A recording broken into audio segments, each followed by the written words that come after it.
Hello, welcome to United Today. This is our daily update show here on United and Everything Football Podcast. So what will we be doing on United Today? So on United Today, we'll run you through all the major headlines, all the breaking news stories, all the transfer news, and every other thing you need to know about Manchester United.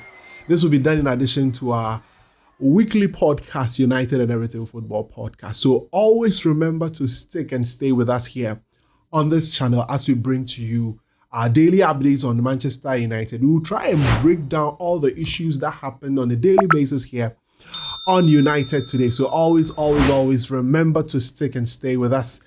As always, if this is your first time watching this channel, just pause the video, hit the subscribe button, and also hit the notification bell so that anytime we drop a new episode, you'll be notified so you can quickly join and enjoy everything we've put together for you here on United and Everything Football. All right, what do we have for you today? What do we have for you today on United Today? Well, Erik Ten Hag is in the news, and well, news concerning his future, whether he will be staying or not. Well, we've got all of that here on United Today for you. And also, we have news on Pascal Amrabat, the player we signed from Fiorentina on loan. What is the news? Is it staying? And I have a very interesting question to ask you. There's been a certain... Okay, let me hold on. All right. We'll get to that here on United and Everything Football United Today. So we are just going to make a quick turnaround. When I come back, I'm just going to delve deep into today's issues here on United Today. If this is your first time, remember to hit the subscribe button. We'll be right back.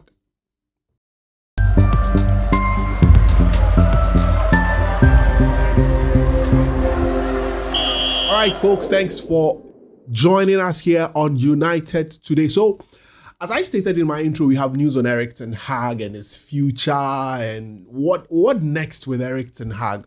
As you know, the season hasn't been so great for Manchester United. Things haven't, panned out as a lot of United fans would have expected things to go. Now, we have a new sheriff in town in Ineos who have been given the majority or have been given the keys to the sporting department or the sporting unit of Manchester United. Now, if you have followed events of what Ineos has been doing over the last couple of weeks, they have focused at the top. So they helped the Glazers in selecting Omar Barada as the new chief executive officer of the club.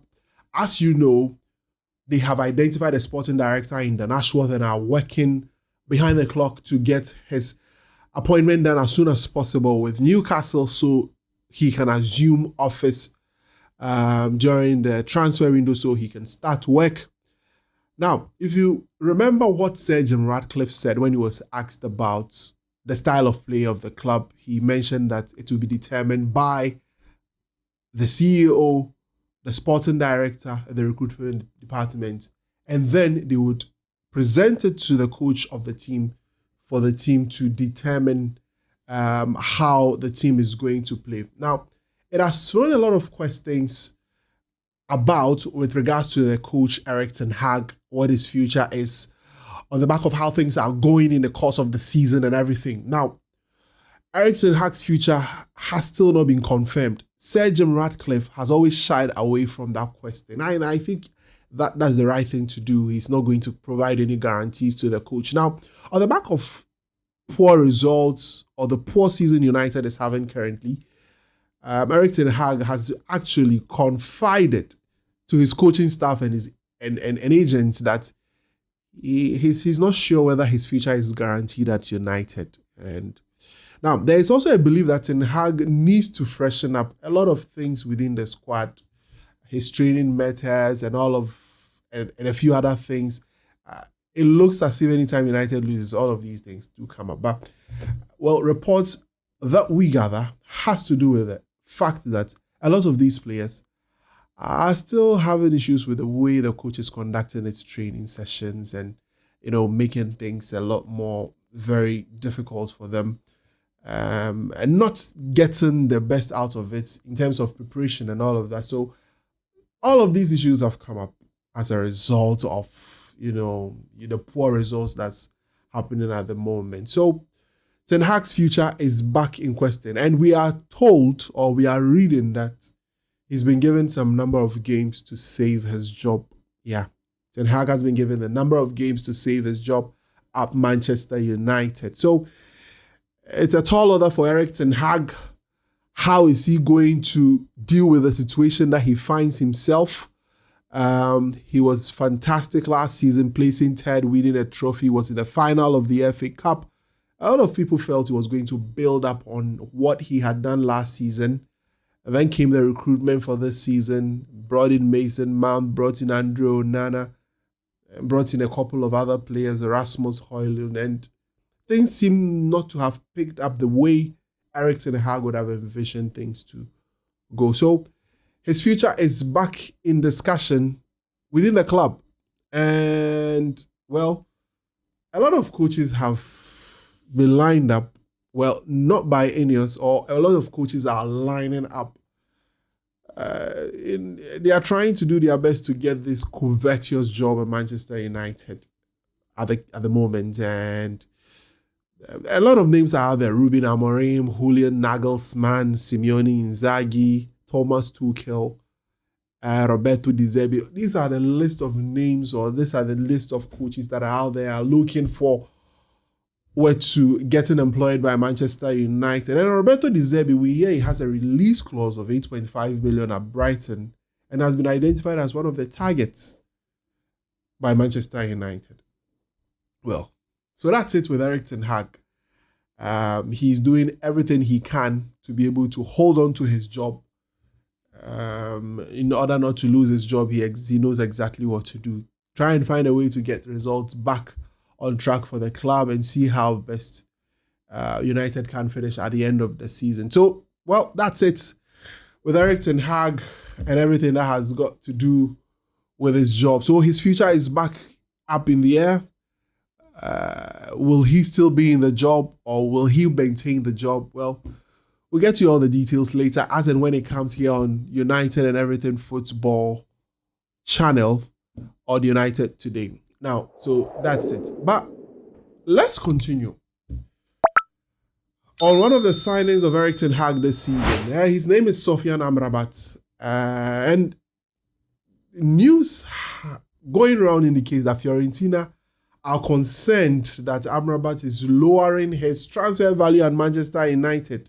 Well, they are fearful that United will not take up the option of signing Amrabat permanently.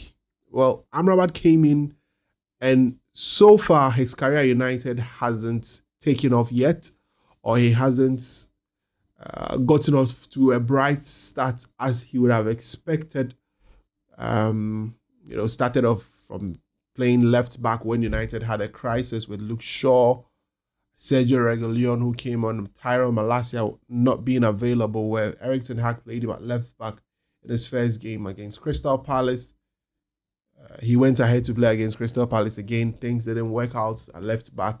He was brought back to midfield when we had the players recovering at left back. But still, it looks as if Sofyan Amrabat isn't finding his feet. As you know, he had a very, very difficult situation in the last game we played against Manchester City at the Etihad, where he was robbed off the ball in a very dangerous area where he lost it, and Manchester City made it 3-1. So a lot of discussion has been going around Sofyan Amrabat.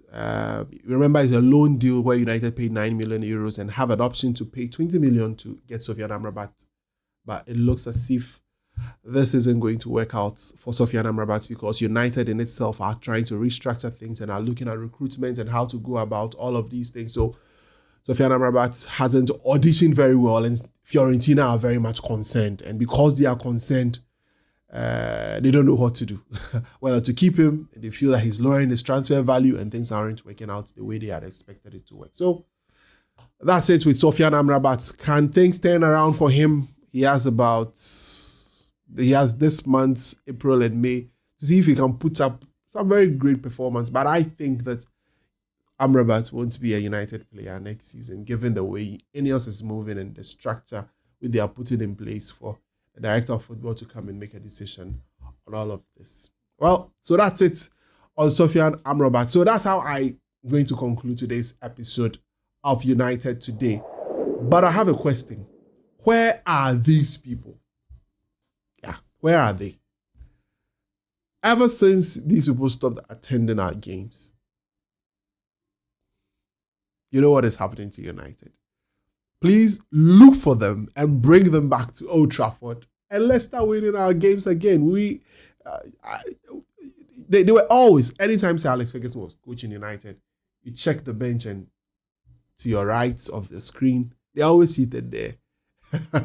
Where are they? Let's look for them. Let's bring them back to Old Trafford. Let's get back to winning ways on Manchester United. Thanks for joining us on United Today. It's been great coming your way. We'll be bringing you a lot more updates in the course of the week here on United Today. Stick and stay with us every single time. Thanks for being with us. We are out of here. We'll see you tomorrow on United Today. Remember to subscribe, hit the notification bell, and share with your friends. Have an amazing time.